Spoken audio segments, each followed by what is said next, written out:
तिकडं माढ्यात आगच लागली राव। रात्री 11:30ची सभा आणि स्टेजवर मनोज जरांगे पाटलांनी भर सभेत थेट इशाराच दिला, मी समाजासाठी जीव देऊ शकतो आणि वेळ पडलीच तर जीव घेऊही शकतो, मला त्या वाटेवर नेऊ नका। असं झालं तरी काय की जरांगेंनी जीव देण्या घेण्याची भाषा केली।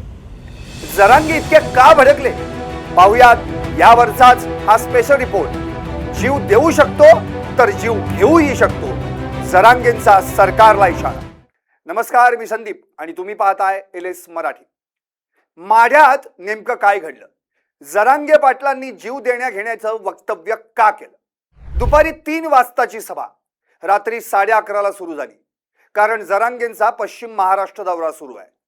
माढ्यात पोहोचताच JCBनं फुलांची उधळण करण्यात आली, जंगी स्वागत झालं आणि मग सुरू झालं 1 तासाचं तुफानी भाषण। या भाषणात रडारवर एकच, भाजप आणि शिंदे गट, आणि दोन्ही पक्षांवर आरोप एकच, मराठा समाजाची फसवणूक।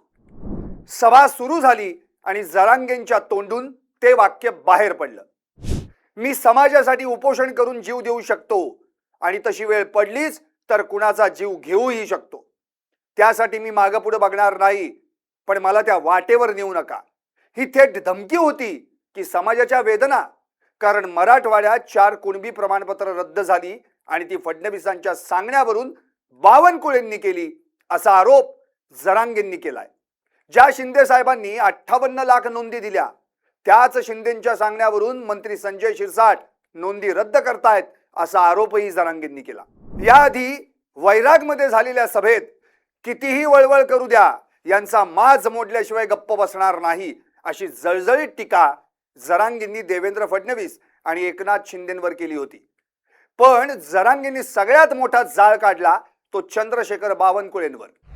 1 वर्षभर मी फडणवीसांना काही बोललो नाही, त्या बावनकुळेंमुळे ते अडचणीत येतात, मग त्यांनी असला कशाला सांभाळायचा, आता मी कुणाला सोडणार नाही, मराठा समाजाच्या अन्नात माती कालवणाऱ्या कुणालाही हा समाज माफ करणार नाही। हे असं म्हणून जरांगेंनी बावनकुळे सरकारला बदनाम करतायत असा सरळ सरळ आरोपच केला की। जरांगे सध्या पश्चिम महाराष्ट्राच्या दौऱ्यावर आहेत। माढा, वैराग, सोलापूर सगळीकडे सभाच सभा। उद्देश एकच, समाजाला एकत्र करणं आणि सरकारवर दबाव वाढवणं। 4 प्रमाणपत्र रद्द झाल्यावर जरांगे कमालीचे आक्रमक झालेत, कारण त्यांच्या मते ही मराठा आरक्षणाची फसवणूक आहे। सरकार म्हणतंय ही तर कायदेशीर प्रक्रिया आणि जरांगे म्हणतायत हा तर राजकीय कट। पण जीव देईन, जीव घेईन हे शब्द जरा, त्यामुळे हे आंदोलन उग्र होण्याचा हा सिग्नल आहे।